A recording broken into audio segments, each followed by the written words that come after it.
So we're doing an interview today. We are. It's out. It's one of those things that we don't do interviews very often, and so we are very particular about who we pick. Mm-hmm. So we're going to get started here in just a second. And I'm Candace. I'm Natalia. And this is not a single fork, just another podcast about food and cooking, but we're keeping it real. Real. And our guest today is Nikki Pettineo. Did I say it right? Pettineo. Close enough. Pettineo. Yeah. Pettineo. I tried to put an Italian slant on it. You have to put it like it's a Jersey Italian, spin on it. It's like Pettineo, right? Like, it's Italian for don't mispronounce my last name. There you go. Yeah. And I was going to ask you that before we started, and then I got into it. And I was like, oh, shit. I knew you'd correct me anyway. So thanks for being on our podcast. My pleasure. So what's going on with you? Tell our listeners a little bit about who you are. And I mean, you can kind of go through your journey at this point if you want to, or, you can intersperse it. It's your show.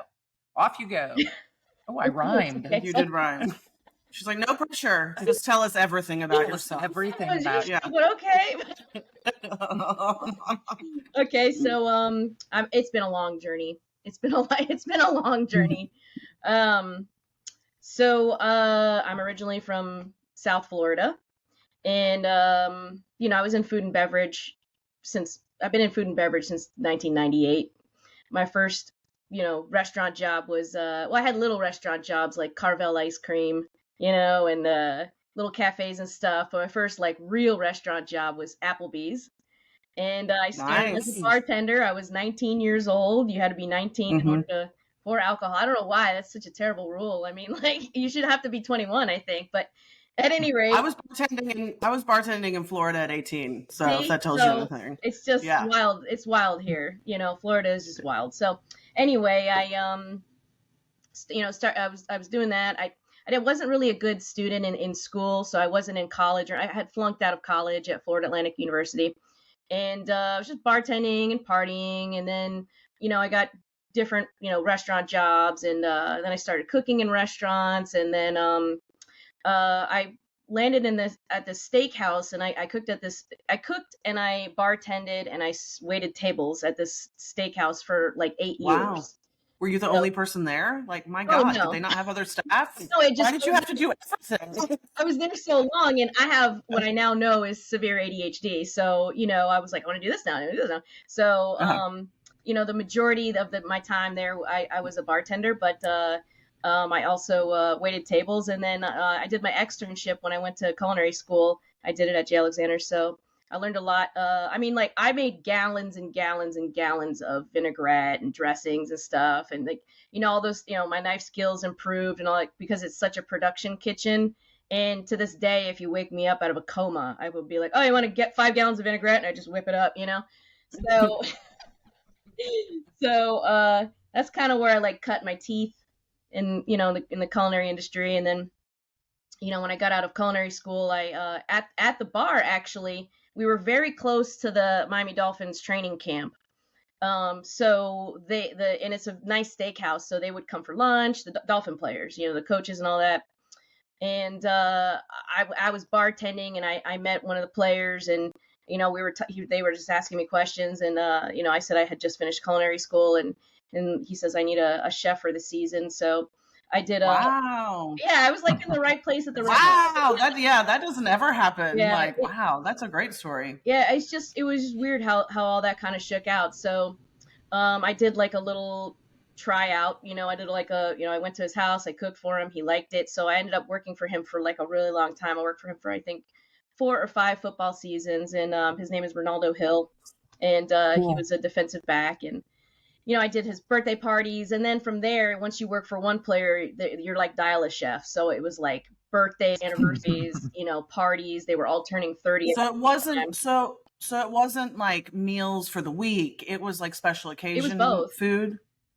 It was both. So, okay. So some of them were, went to nutritionists, and they put them on a diet plan. And then I would make the diet plan taste good. It would be okay. One of my clients was on like a really restrictive diet because inflammation is a thing they're trying to battle, especially as they get up into their late 20s, early 30s, and they're just trying to like lengthen their career. So, one of my clients was on this like super restrictive diet that was like ancestral, and he could only eat like buffalo and like spelt, and so some of the things I was cooking for him, like once I got spelt, I'm like, okay, I got spelt flour, so I can make like tortillas. And then he eventually got coconut in his diet. So coconut, I have coconut aminos, which is like a soy sauce. I have coconut sugar, I have coconut flour, I have coconut fat. There's really versatile ingredients. So then that I was able to make like buffalo jerky wraps, cookies out of I made like shortbread cookies just solely out of coconut and salt, So, it was like that. So it's just a little bit of creativity. Yeah. So that kind of, then from there I opened a restaurant and catering business because I needed a kitchen to work out of, and I kept my clients, and I had this little restaurant. It was called Bash Wine Cafe, and it was in northwest Fort Lauderdale. And Bash, yeah, like you're having a party. Okay. Oh, okay. It's a bash. Yeah. So that was fun. I loved that restaurant. But it was like between 2008 and 2010. So the financial crisis was like raging at that point. And we did well, and we got really great write-ups, and we won some awards and stuff, but it just got too financially straining. So from there, and this is another weird story. I went to the dentist, and the receptionist was like, "Hey, have you ever heard of day working on yachts?" And I was like, people have told me to get on a boat before and I could make all this money, but I get seasick, and but I was at a point where I was like, I need to get out of here. And, so I just put my CV on this day working website, and this guy called me while I was like minding my own business, eating ice cream in the mall, and and he had an Australian or New Zealand accent, and he asked me if I was available to work. So I did I did some day work, which means they're going to just pay you for the day. The boat's not leaving. It's not going anywhere. It's tied to the dock. They're no problem with seasickness. Yeah, I was like, okay, well, I could, this could be, I'll do that, and they paid a lot of money. So, and it was cash. They were like, oh, sweet. Yeah, it was like, this seems really legit. Yeah, this seems really legit, by the way. It was cool. It was in Fort Lauderdale is the yachting capital of the world. So, I ended up, I worked on that boat for a couple of weeks as a day worker, and then they said, "Hey, we're going to hire you. We really like what you're doing, but we're gonna cross, to Europe, and we'll catch up with you later." I was like, "All right." So I did some day work on another boat. It was it had a Chinese owner, and it was the crew was 5 New Zealanders, and they paid me $1,000 a week cash to like cook for these 5 people.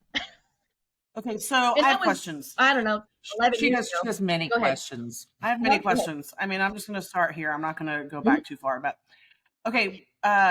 So did you make them breakfast, lunch, and dinner for the crew? Who were you cooking for? It's 2 separate things. Like when you cook for the crew, they eat at 12. They eat lunch at 12, they eat dinner at 6, and then some boats have tea time, which is 10 and 3, and that's you make like snacks or fruit or something like that. And so I don't do beverages or anything. They do their own beverages. The crew usually does their own breakfast, because there's like usually a smaller like crew area for them to.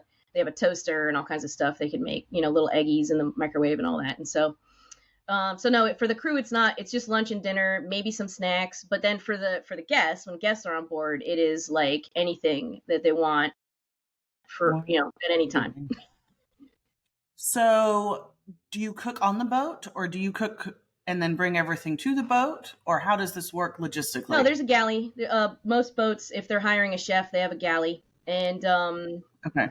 So yeah, you just, They when I was day working on that boat with the New Zealanders, they gave me a cabin. They were like, if you want to take a nap, no one cares what the chef is doing as long as 12 as long as there's food. The provisions are there. There's milk in the fridge. Mm-hmm. You cannot have banana panic. If there's no bananas, there will be panic. So that's the rule. And so while I was day working on that boat, I finally got hired by the big boat. It's a 240 foot. Fed Ship is the builder. It's a Dutch built boat. It's a really nice boat. And they flew me to Spain, and then I went from Malaga, Spain. I took a taxi down to Gibraltar, which is an English territory. It dangles off the tip of Spain. It's this little tiny territory, but it's actually British, and they're not really friends. So you have to get out, walk across the border with all your crap, get another taxi, and then I met the boat, and I was on that boat for 2 years. And how many people were on that boat? How many people were you serving food to on that boat, or making food for? So it's 17 crew and 12 guests. So up to 12 guests, but 17 crew all the time. Unless we're doing I did 3 transatlantic crossings, and the crossings we usually had like not a skeleton crew, but we probably had 10 crew members on the crossings. And was it just you in the kitchen? So I was the second chef. I was the sous chef. And there was a head chef. So there was 2 of us.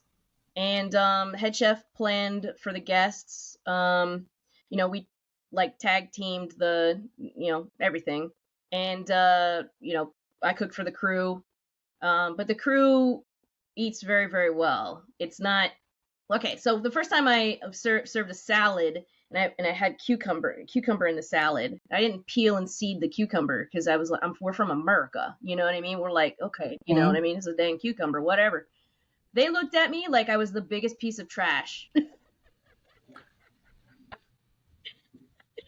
didn't peel it. They were like, what is this shit in my salad? Get it out. Probably could use the fiber, but whatever. I will peel them from now on.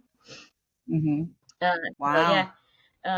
But yeah, we were in the summers in the Mediterranean and winters in the Caribbean, and we got to go to the Galapagos and through the Panama Canal and all that kind of stuff.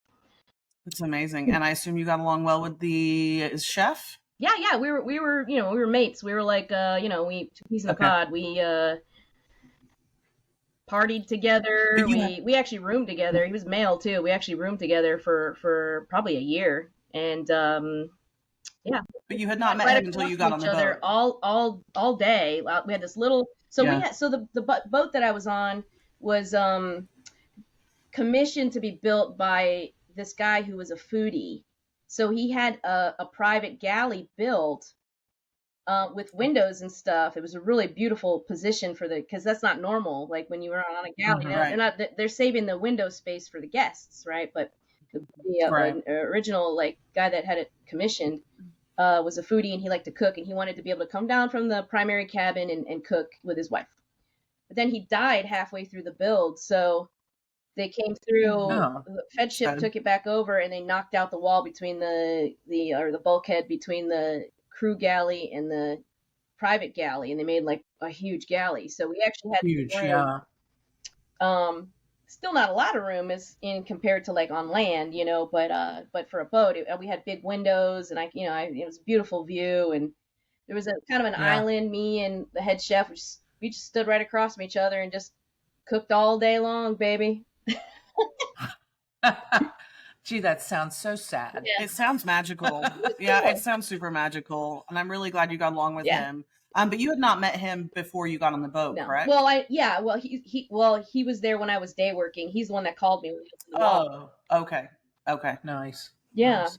Wow. That's really cool. Yeah. So I was lucky to do that, and I was able to kind of travel in Europe a little bit, because when you're already in Europe, it's a really cheap flight to just go wherever you want. So if I had a 3-day weekend, I would just go somewhere, and it was great. Well, so after all that, what led you to you're entrepreneurial now? Yeah. You're like a free agent again, I guess. Yeah. So what's that all about? Yeah. And also want to hear about your seasoning business. So from the boat, I was starting to get I was 34, and there's a lot of kids, and they're there to shove cocaine up their noses and and party until it was just getting too wild. So I actually now I'm married to Jen, but we started kind of like talking, and you know, we met each other in London because we were kind of like, I'd say like we were like long distance kind of dating. We said, well, you know, we need to really meet each other. So where's she from? Tallahassee. Okay. So, but you met in so London. The Florida girls met in London. I flew from Amsterdam. Okay. She flew from Tallahassee, and so we met each other, whatever. And then I said, you know, I'm going to leave this boat. You know, it's getting crazy, and I ended up applying for a teaching job in Tallahassee. I'm like, well, let's see what happens, because I knew I wasn't going to go back to South Florida, because South Florida too is really, really crazy, and it's the traffic down there is bonkers, and it's it's just wild down there because of the insurance rates and all that kind of stuff. And I was over it. So I knew I wanted to settle somewhere else. So I flew to Tallahassee from Amsterdam. I got the job teaching. I taught at a university. I taught culinary for 6.5 years. And, I moved here, put down some roots. Jen and I got married, and, I've been here ever since. And now Tallahassee's like more my home than South Florida. I feel so comfortable here. It's a really cool town. Yeah. And in fact, when I met her, I was like, people live in Tallahassee? Like, what do you guys it's like the butt of all the jokes, it's even on The Office. They're like, oh, but it is a cool town. There's some really great people here, and I just love it. So I started teaching, and then from there I had some time. My teaching schedule is a pretty easy schedule, so I started doing my YouTube channel, Nikki Talks Food, and then that is awesome. That's an awesome channel, thanks. By the way. I love the stuff that you do there. Are you, so do you, let's, I'm sorry, we're going to switch over to YouTube. Are you, do you do your own production, or how do you do that? Yeah, it's all everything. I do everything myself. Okay. I edit myself. I film myself, a little trial and error with cameras and audio and all that kind of stuff. But yeah, I'm like a one person show, I just kind of do it all, and I really can't afford to hire anybody to do it, and I actually kind of like editing the videos, and it gives me a little creativity. So And tell us again what that's called, so people can go to YouTube and check it out. Nikki Talks Food. Okay. Nikki. Right. Okay, perfect. Okay, so then what led you to your seasoning business? I'm really interested in that. So this is what it looks like. This is one of my seasonings. Pro seasoning. The way this shook out was no pun intended. Yeah, I was going to say, so to speak. So I've cooked a lot in many different places, and everywhere I go, I make a house seasoning blend, and I just keep it by my stove, and my parents, they call it secret sauce. They go, hey, come over and make this. Can you make the secret sauce? And I would make them like big batches of it. And then finally I was like, yeah, I'll just give you the recipe. So I gave them the recipe, and then they started making it for their neighbors. And I always kept it here, by the stove, when I cook by the stove. And my wife's like, can you make more? Can you make more? I said, you know what? I'm just going to throw the recipe away. Don't give it to anybody else. I'm just going to put it in a jar. And so I started with the Pro Seasoning Original, which I'm sold out of, actually. So I started with that, and then we moved on to a barbecue blend, and now I have a steak seasoning, a stir fry seasoning, a tropical heat, which is pineapple and habanero, and dry marinade. Yum. And then I have smaller seasonings like this, like hickory, smoked salt and stuff. So cool. And where does someone buy these seasonings? You can go to chefnikki.net. That's Nikki with 2 Ks. And that's where you can purchase the seasoning. What I try and do, what makes mine a little bit different, it is small batch blended. And I don't use any anti-caking agents like silicone dioxide, and there's no unnecessary sugar. The sugar's there in the barbecue, but it's brown sugar. It's not a filler. Yeah.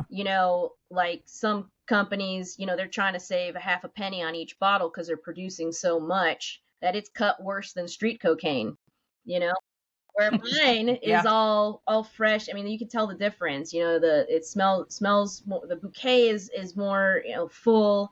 There's a lot of care that goes into packing the spices, and you know, it's small business and women owned. So yeah, cool. So that's how I got into that. So, yay. So are you empire building? I guess so. I mean, like, I feel like my entire career has been kind of backing myself into something. Like I just put one foot in front of the other and never stop working. And but with my ADHD, that's just how my brain works, you know. You know, now what I'm doing is I taught at Kaiser, then I went back into the field and I was an executive chef at Florida State University. And then I went back into teaching and I taught 2 years at a prison. So that's in between you and I doing Rat in the Kitchen. And now I taught, or up to a couple of months ago, I was teaching at a prison. I went to a men's prison every day and I taught culinary. I worked for Tallahassee Community College, and they have a contract with the Department of Corrections. And, you know, that was another super amazing experience. It really opened my mind to second chances. It really opened my mind to vocational trades being taught in prisons. It opened my mind to the hiccups that can happen within the institution as far as kind of being their own worst enemy and preventing people that want to get out of gangs and be, you know, cook, you know, and all that kind of stuff. Like I have graduates, you know, that own food trucks now that used to be in gangs. And, you know, to me, that's remarkable because, like, who do you want as your neighbor? Do you want a gang member, or do you want a guy selling hot dogs? Like, what do you want, you know? Yeah. So how long did you, or are you still doing that? Are you still teaching? I'm not. I left that job. It got really crazy. Like, it got very emotionally draining. It got very physically, some conditions were unacceptable. And I did as well as I could. But when I was like in hysterics every day, I just was like, I can't do this. Too much. That's enough. So how long were you 2 there? years. Okay. And when you go in to teach a class there, how many students did you have? I could teach up to 20, and I did 2 sessions a day. Wow. And by yourself? By myself. Wow. In fact, there was very rare check-ins. That's exhausting. That's one of the reasons there was very, very rare check-ins. But I mean, nothing's going to happen. It was it was a medium security facility. These guys it was a very small camp. They were all slated to be released within a couple of years, and they all wanted to go home. So there was very little violence or anything like that. Nothing crazy happened in your class? I didn't say that. I just said, like, the risk was, you know, in fact, there were days where I'm like, what is going to happen in the next 30 seconds? Because men in prison cannot back down because of culture. I think you guys froze. Right. Yeah. Yeah, you froze a minute ago too. We'll come back to each other in a second. I think it's trying to get back around. Yeah. Okay, so wait a minute. Where were you going to go? Well, you kind of touched on it, but I wanted listeners to know how you guys met. Well, yeah, I was actually, look, we're two brains. One brain, two brain. One brain. Yeah, so do you remember when we met the very first time? In the laundry room. In the laundry room. Yeah. I was like, I know her from the laundry room. Yeah, I guess that wasn't supposed to happen. Did you guys not have your chaperones with you? They left us off. We had been in quarantine for over 3 weeks. I know. So by then, I think the chaperones were just kind of like, you know what, whatever, who cares? Just. I think they were just kind of done. Yeah. Okay, hold on, back up, because this sounds like you guys are in jail now. They met on when they both went to do Rat in the Kitchen. Right. Okay, so in the laundry room of the hotel. Okay, just to clarify, because that was not a good segue with your chaperones and, you know, all that shit. So. Well, yeah, they were trying very hard to make sure that none of us had access to anyone else. Right. and that we didn't have a chance to talk to each other. So did you talk to each other in the laundry room? Oh yeah. It was very. Well, it was just really like, didn't hey, know. oh yeah, pass the soap. It was very like, yeah. Right. Yeah, and like, where are you from? You know, and it was just like, yeah, whatever. How long have you been here? Did you guys know you were both on the show?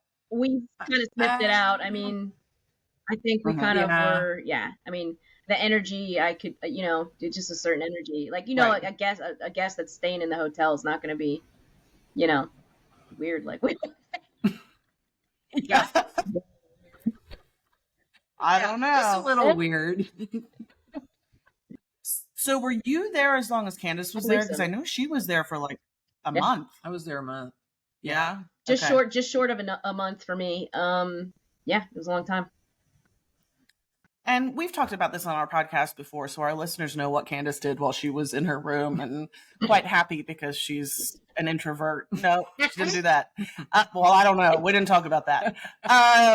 But she likes to be, read a book and introverted and be. Well, I cooked too because I had a little kitchenette. So How did that work for you? Did you enjoy being in that room by yourself? Not. Okay. I wouldn't have either. I have ADHD. I need to see. I need to do stuff. So what did you do? I mean, I binge watched some shows. I bought some, like, a yoga mat, and I was like doing yoga. I was cooking. I was FaceTiming with anybody who would freaking FaceTime with me, like anybody. Answer the phone. And so I was like yapping on the phone, and then they let us out for an hour a day to go take a walk in that grubby alley with the air conditioning. Well, eventually we got to go walk in the neighborhood. So I took advantage of that, and I like walked the next couple neighborhoods over and went around that little park, which was really nice. But until then, it was like 2.5 weeks of the grubby alley, Well, I went to the gym. I didn't go to the gym because I was also. It was really, there weren't many people in the gym. So it was actually really good. But, I don't like hot, humid weather. And so they were like, do you want to go outside? And I was like, thank you. I don't think so. I'll go to the gym. Yeah. So, anyway, we finally got our day to tape. Your time to shine. Yeah. Yeah. And it was interesting. Our group was interesting, I thought. And I don't remember who you voted for at the end, but it was like we were like one vote short of getting her. Yes.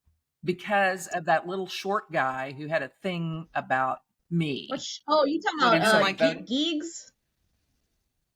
Yeah, what was the his loud name? guy? He was a little older guy. Okay, Geeks. Okay, I thought it was him because he was being such a loudmouth. Like my strategy was like, don't look. If it's not me, if I'm not the rat, like don't look like the rat. You know what I mean? Like just work and don't do anything suspicious. Don't be a loudmouth. Don't just freaking go. And he just wanted screen time. He was just yip yapping about who knows what, and I was like. I could tell he couldn't really cook, so. Well, he sure couldn't play. Yeah. So, but I worked with Perry for the first round. I didn't see all the stuff that you could see that she's like sabotaging. It looks like she's right next to me, but like the camera angle got me to see any of that, Editing is magic. Yeah. So. Yeah, but she and I guess I just caught it without realizing that she had done it, but she turned my grill off. Yeah. Uh-huh. And so I just was over there again. I was like, oh, my grill's off. I guess I'll turn my grill on. But the thing that got me the worst was when we got into the waffles. The waffle maker. Oh my God. So we're talking about Rat in the Kitchen, episode 7. Is it 7? Mm-hmm. I don't know where. I mean, I assume Hulu. People can watch it back on Hulu. I don't think it's TBS. out. I don't think it's available right now. It's on TBS. It was It was a one series. I mean, but it had a great, the premise was, how many of you were in the kitchen? Six. And one of them was a rat, which was sabotaging everyone's food, right?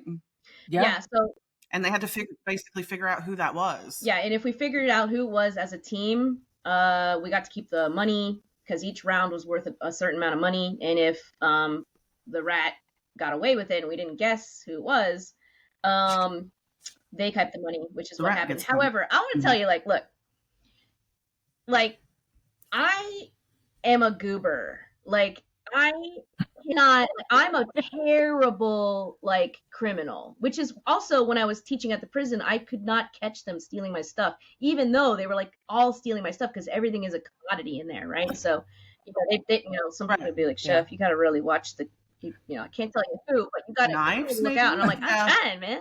So, on that show, when they gave us time to go back to our little spot, my brain, I was like, When back to your little spot, we had these little spots that they like shoved us in our own little room, a little dressing room. Oh, okay. So, yeah, it had a little chair. It was like a barber chair kind of deal, but like I was like staring at a wall, just completely confounded because I can't. It's not my jam. Like I don't really know what everybody else is doing, even though I'm trying to pay attention to it. I'm just trying to make good food, So there was a lot going on, and I felt like such a ding dong. Like I was like, why? And Candace is like, well, yes, me too, man. I was like, man, I wish I had like, that kind of. No, Candace had her number from jump. Like she didn't. Yeah, I know. But I mean, she's like, I don't like her. She's it. And I was like, what? She's great. Yes. That loudmouth over there, I can't stand. It must be him.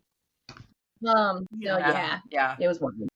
Yeah, he was bad. He was. What do we call that? The red heron. Red herring. Distraction. And then, but like he was doing it to himself. I'm like, but don't you want to win money, dude? Like, shut your mouth, man. If it's not you, whatever. Yeah, but it was just his personality. He just couldn't help himself, and he decided that he didn't like me, so I was the one. Did he tell you that? No, I could just tell because he was about 5 feet tall. He's a little. Hit a little man's bump leg. He was intimidated by you, probably. As women in the kitchen, usually people are intimidated by us. Exactly. Yeah. So have you done any other shows? I have not. How did they find you? Did you just audition or what did you do? How did you get on the show? They messaged me on Instagram and then I was like, So I have a cousin who does casting for reality shows in a separate field, like it's home, whatever. Mm-hmm. And I said, do you know these people? Like, is this a scam? And she's like, no, that's real. And so I messaged them back and then they set up an audition and then they picked me. So. Yeah. So had you been on a show before? No. How did you feel like with all the cameras and the people and all the shit going on? And were you fine with that? Yeah, I was cool with that. Like it, again, I was just trying to cook good food, because I knew I wasn't the rat. So I'm like, okay, well, we got to win money. So let's make sure these things pass. I like how you just, you just put your head down and focus on your job. It's just kind of what I'm trained to do. Yeah. And so I'm robotically, I kind of just do that. And so. Well, and there really wasn't anything else to do if you weren't the rat. I mean, well, pay attention. That was the other thing I should have been doing. Well, yeah. There was a second job. She was just kind of in my face. Just look around a little. Completely see if she's spraying pixie dust, everywhere. Yeah. Well, did you enjoy that? Would you do another show? Another show. Did you enjoy? It was like the right. It kind of fit. What I something I want to do. I like to have fun in the kitchen. I try not to like take myself too seriously. And, I'm all for it was playing a game. It was like, hey, come play a game and cook some food. And I was like, okay, that's great. I want to play a game and cook some food. Because, Yeah. Yeah, I really wanted to be the rat. Oh, I didn't. Did you want to be the rat? I was terrified because I'm a terrible criminal. I was like, these people are going to catch me in 2 seconds because I'm going to be giggling. I'm gonna. Oh no, we were like practicing for Candace to be the rat because I was like, we were all like, they're gonna make you the rat for sure. But because she would have been she would have been amazing. Yeah, she would have been amazing. It would have been, and I would have been like, I still would have been kind of disappointed. Yeah, I was really disappointed. I still would have thought it was Chris, I still would have been, oh, it's Chris. He would have still been a loudmouth either way. Yeah. Okay, so what's next for you? Okay, so what's next for me is I am currently, teaching private lessons for cooking, which is awesome. I've got my spice company. I also teach lessons at this kitchen store called Brown's here in town, and I teach at the Prepared Table, and I do private dinners. So I just did one last night for some. It was 8 ladies. Most of them were retired cops. So I did like little chocolate police badges, and the butter was shaped in police badges, and I did, 3 courses. Did you do that at someone's house? Yeah, I go over there and cook. Okay. And it was really fun, real fun experience. So I'm booking some dinner parties and stuff, which are a lot of fun. And that's what I'm doing. I'm just staying busy. The spice eventually will hopefully be my constant bread and butter. I quit my job teaching at the prison with Tallahassee Community College at the end of June. And so it's been since June, and I've been really busy. I've put some real effort into the spices, changed the packaging, changed the labeling, and I've got like this batch of new blends coming out. So that's what's on tap for me. Just keep on riding this wave and putting one foot in front of the other. And what I had realized, what I tried to do for the last 10 years by teaching and, having a job and not being, self-employed was, I got it in my head that you have to get this paycheck and you have to, it's got to be this, but I was not happy. I was not happy at all. It was soul crushing. So the last few months that I've been working for myself, I have basically replaced my income, that was the goal. It was like, okay, don't be poor, I've basically replaced my income, you still have shit to and pay now I'm for, working on Income Plus, and the best part of it is I'm happier than I've been in years. I feel physically like more relaxed. My schedule is more flexible. I can take jobs that I want to take or just say no. I'm my own boss. And then through all I'm grateful for the last 10 years because teaching at culinary school and teaching and everything really gave me the knowledge to do really wild stuff for my dinner parties. First of all, I'm spinning sugar, I'm making, tempering chocolate, I'm doing all kinds of stuff to make things special for my clients. But also, I've taught everything from private school kids to people with felonies that are incarcerated. So I feel like the ability to reach the learner at any level has been has really helped me with teaching private lessons and teaching my classes at Brown's and at the Prepared Table. So, it's just keep on moving and keep on trying to get to the next level. Where are you teaching your private classes? I do them in home. So, some people want to learn knife skills or, there's a variety of different things. People want to learn sauce making. I'll teach classical sauces, vegetable cookery, butchering, and I just like I would do a private dinner, I would just come over and show you how to use your knives, sharpen your knives. We do some knife skills just like I would teach, at the university. And so for people in your area that are listening, because I assume you want to stay in your area with that, where would they go to find? How are they going to find you? I do them remote as well. So, I can teach one-on-one, via Zoom. And, it's almost as good as being right there. I can tell when a sauce is broken. I can tell when so, I do remote as well, but just go to chefnikki.net and there is a tab that says book private services, and my private lessons are there, and as well as like a form to fill out for private dinners, to have a consultation. Nice. And are your private lessons like one-on-one, or is it like Up to multiple 8. people? Okay, Cool. Well, you have been so generous with your time, and Wait, we I got one more thing I appreciate wanna it talk to very you guys. much. One more thing. And I Okay, forgot about this don't one. forget. I Okay. have been listening to your podcast. Oh, good. Or not I good. We're about heard, to find out. I was listening about opinions on culinary school. So I want to Yes. give my perspective on credentials. And so Go. I am 5 feet tall, right? I'm female. And so being in a kitchen, especially in a corporation, it's difficult. And females tend to get passed over. So I wanted to just tell you my experience with credentials, because I went to culinary school. I got an associate degree in culinary arts in 2005, and then did all the things I did. However, I was a terrible student. I flunked out of college the first time, but I excelled at this vocation, and I was even on a dean's list and all that kind of stuff. And the paperwork behind me, the credential, the associate degree, gave me confidence to do the things.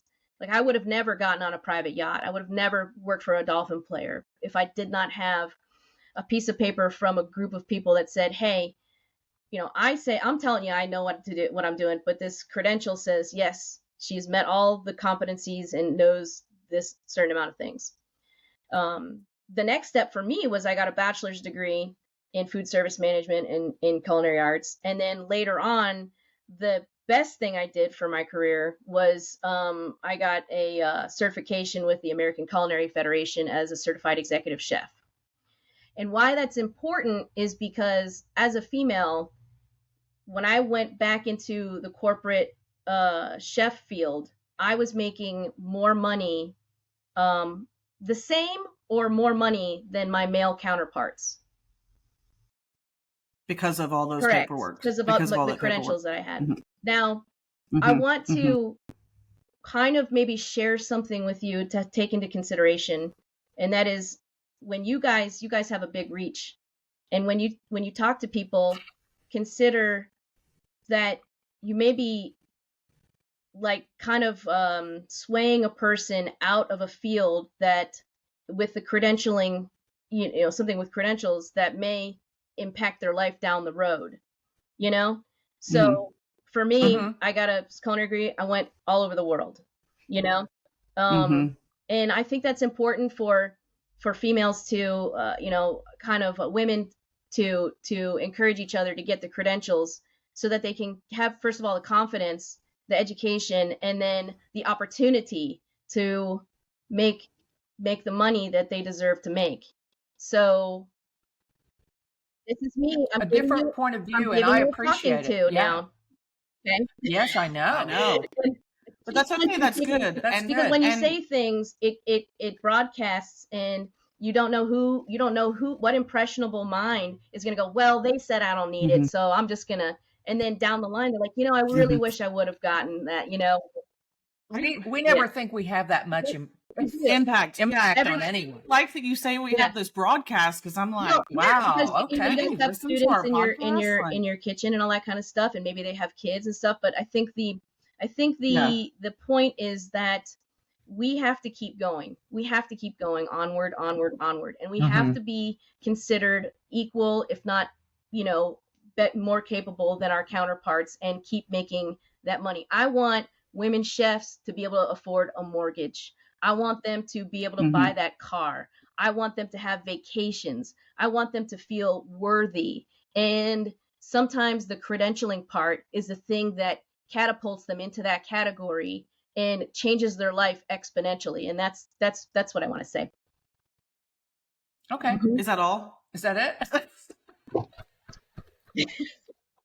I think that's a very good point. And I agree with you. And thank you for, opening our eyes. Yeah, I'm going to be listening now. Yeah, so that we can talk shit about you on our next podcast.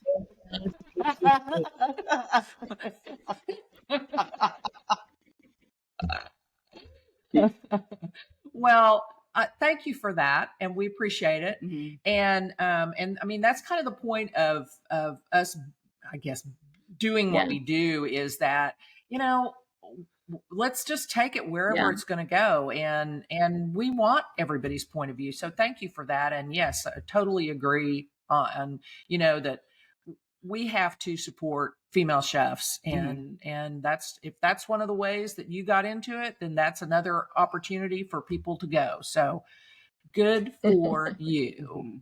And I appreciate you. I had a great time, and I appreciate y'all inviting me on the show, and it's been fun. Go to chefnikki.net. Okay. say it one more time. Chefnikki.net for spices, recipes. My recipes are ad free, and I don't blog about my day. If I blog about something, it's a blog. It's clearly a blog. But if I'm telling you a recipe for mashed potatoes, it's just going to be the ingredients and maybe a chef tip. But that's it. So there's no pop-ups, no nothing, none of that stuff. You can book me, you can message me, and so chefnikki.net. That's great. Thank you again for being a part of our podcast.